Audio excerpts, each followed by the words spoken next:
Fancy seeing you here. Welcome to episode 3. I'm Pat. This is the LuxFit Elixir. And in very Pat-esque fashion, I'm turning these episodes into a little bit of a thematic series. Today's episode is called Come to Grips Part 2, Find the Lie.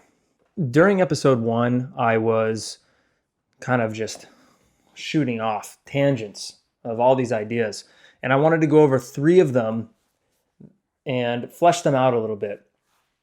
Those 3 are, number 1, altruism. Number 2, trite platitudes, I think is how I said it.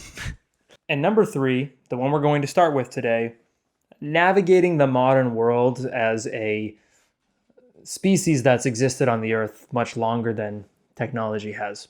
So let's start with a couple real-life examples. There was a documentary that came out, it was a while ago now, but basically it went into pretty great detail about the algorithms in all kinds of apps that exist and the way that they're designed to learn every single thing about you to make you as addicted as possible to your phone. I watched it and I remember sitting on my couch right over there. I know you can't see it. It's a couch. And I sat there and I thought, damn, did social media just get crucified? And just right on cue, my phone was like, ding! And I was like, who texted me? And then I just went about my life like nothing was different. I've also been known to frequent TikTok a little bit. It's really funny, let me tell you. There was one time I was scrolling. It's probably 3 a.m. in the dark. Phone's this close to my face, and I'm just cackling, laughing at everything. And then one video pops up and it's like a dude who goes, whoa, you've been scrolling for way too long. Maybe it's time to take a break. Drink some water. My knee-jerk reaction was, yeah, holy jeez, oh my goodness, it's 3 a.m. Just out of habit, I clicked on the comments, and the top comment with tens of thousands of likes was somebody like quoting themselves being like, wow, that's a great point. And then in asterisks it said, keeps scrolling. And I liked it and I was like, and then I just kept scrolling as well. So my addiction to my phone is real. So as I like to do, let's go the extreme opposite route. People that just live in the wilderness, they get rid of their phones. They get rid of their devices. They chop wood and hunt animals, make their own gardens. That's so far from the life that most of us are living today. And it's also a lifestyle that most of us don't have any interest in living. We might look at it and say, oh, that seems peaceful, but I could never. Now, there's so much middle ground between completely immersed in technology, maybe you never go outside, versus being out in the wilderness for the rest of your life. Everything in between can be justified as a feasible lifestyle, depending on who you are, depending on your personality type, etc., etc. But this is a great place to start. The foundation of coming to grips with how much are you affected by the technological world that we live in now. If technology is augmenting things and making your work life or personal life run much smoother, that's probably great. And I'm all for that. But if it's completely replacing really important biological developments that we have, like validation, for example, physical touch, connection to the earth, and you're wondering, why do I have this need for validation on social media? Why am I so anxious about finding a relationship? Why do I hate going outside? Then maybe we already found the lie for you. But let's table that and move on to those trite platitudes. I like that expression. I feel like it does a nice job of encompassing in all these notes. I don't think I wrote trite platitudes down. It did come out off the cuff, and I think when I said it, even in that moment, I think internally I had an alarm that was like, "Oh, you sound like such a pretentious idiot." But I think it's good. Nah, maybe not. Now, I bring this up twice out of 3 episodes because I have a strong belief that we all, as functioning adults, know the script of these platitudes, but I'm not convinced that we're actually living it. It's a little bit staggering that I'll see people talk about how much humility they have when myself and other people who know that person will say, that's one of the most conceited people I know. How weird of them to call themselves humble. Is it plausible that that person has been just completely pummeled with be humble by social media or their own parents or a mentor? Humble. And they've lied to themselves enough to say, I'm humble because I know the script and I'm supposed to be humble. Meanwhile, just stacking up the arrogance. But you know the script. You know what you're supposed to say. You know how you're supposed to be. And even though you're not, you can keep telling yourself that you are. And that lets you continue on day in, day out with your job, your relationships, what have you. But what's the risk that we're running now?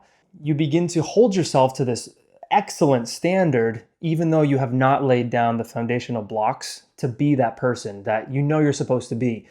And then something goes wrong, something kind of rumbles that foundation of band-aids that you've been throwing on when somebody calls you out for something. You're like, no, I'm not conceited and arrogant. I'm humble. Deep down, you have this inkling. You're like, oh yeah, I really need to work on that. And this can be anything. I'm just using this as one example to keep things a little simpler. But you just slap a Band-Aid or some Flex Seal on that tiny hole that's starting to crumble in your tower of excellency. Similar to a lot of the things that I do believe in, it's tiny, the death by 1,000 cuts sort of principle. And then next thing you know, it topples down and you have a complete mental breakdown. So already halfway through this episode, I would challenge you to take a pretty hard look at the tower that the script tells you to have for yourself and the tower that you've actually built for yourself.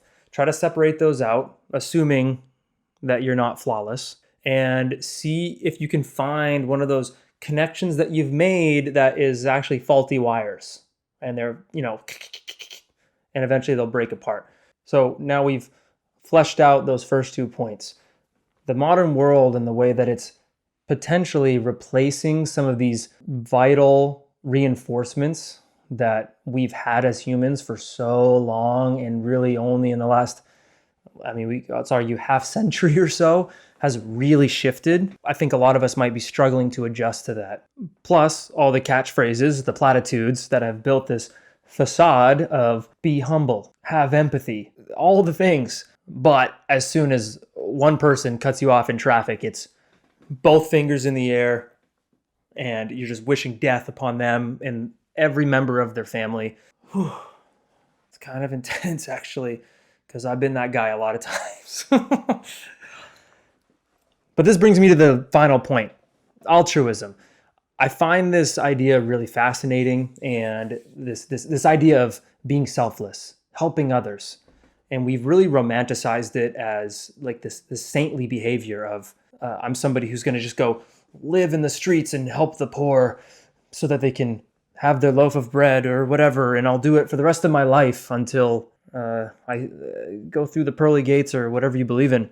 I couldn't disagree more with that idea of just resigning yourself to saying like, oh yeah, you have to be kind and selfless, and I am altruistic.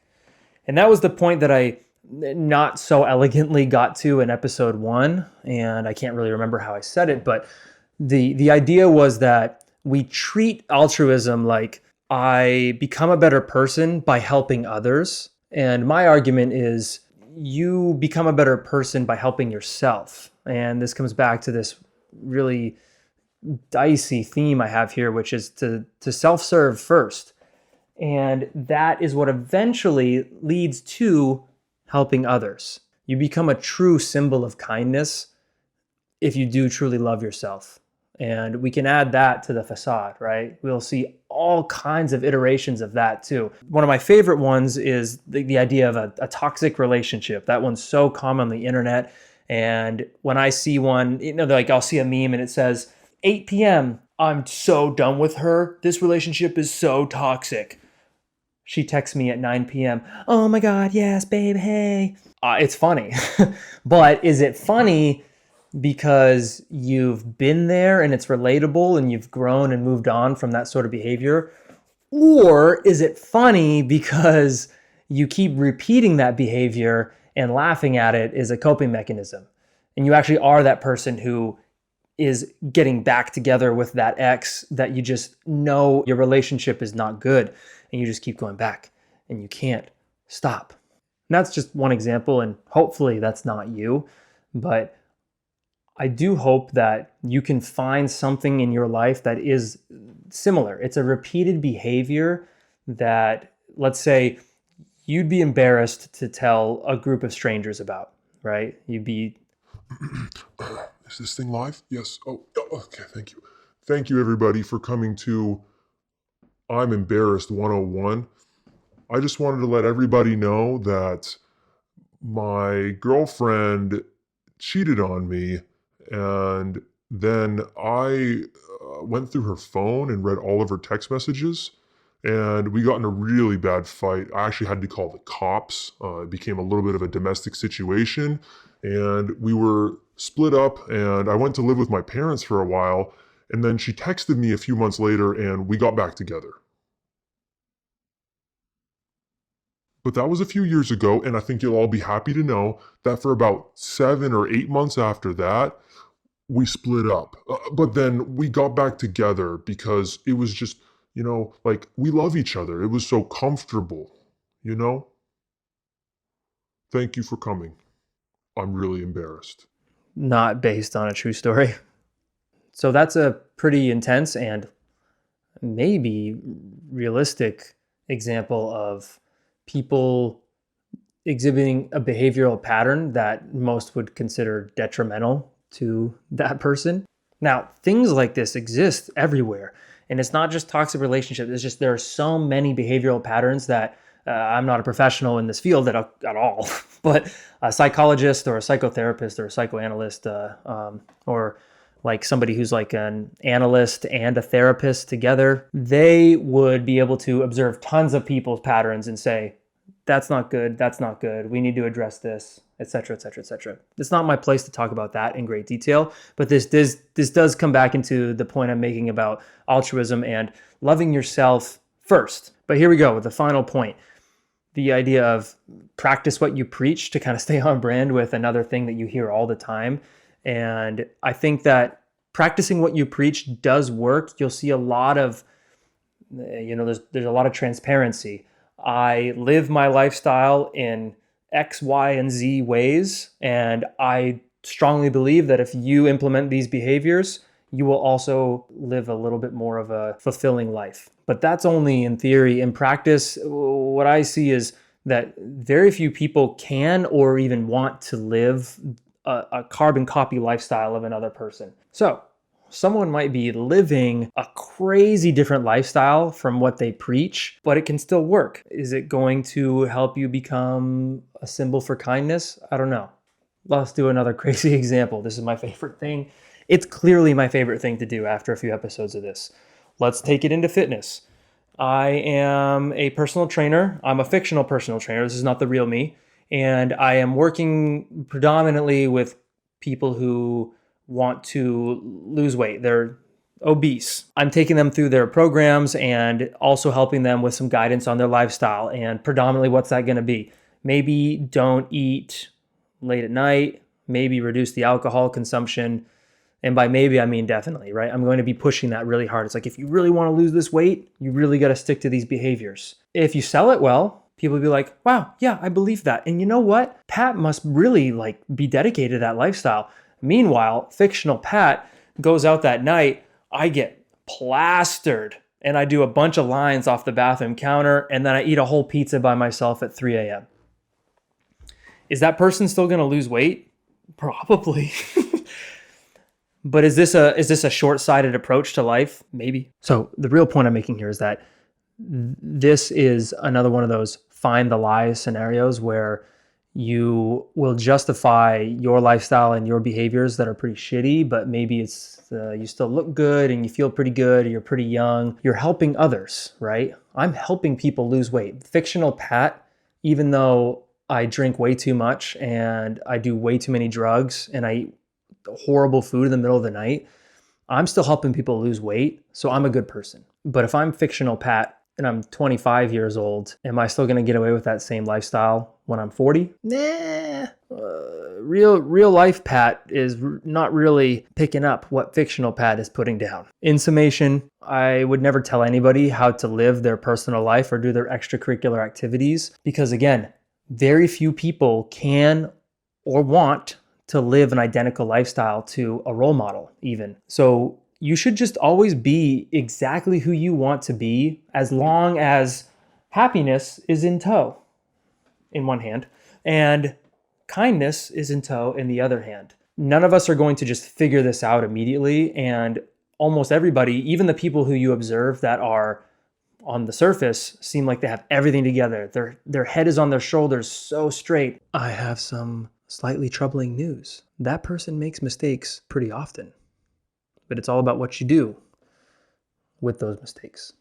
All right, you made it to the end of this episode. Aw, thanks. I'm going to keep the ball rolling on my closeout 3 options where you can do 1 or 2 or all 3 of these things either today or tomorrow, depending on when you're watching or listening.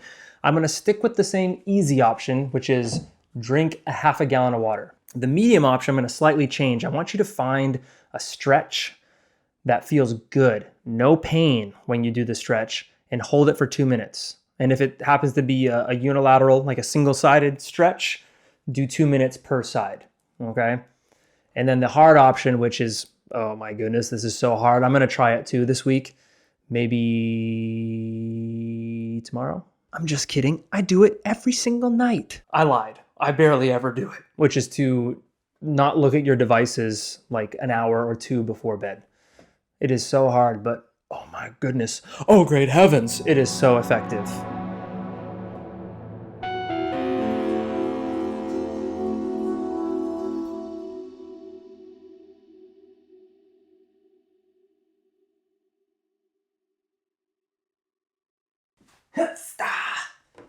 Here we go. Let's just do it. Do-er.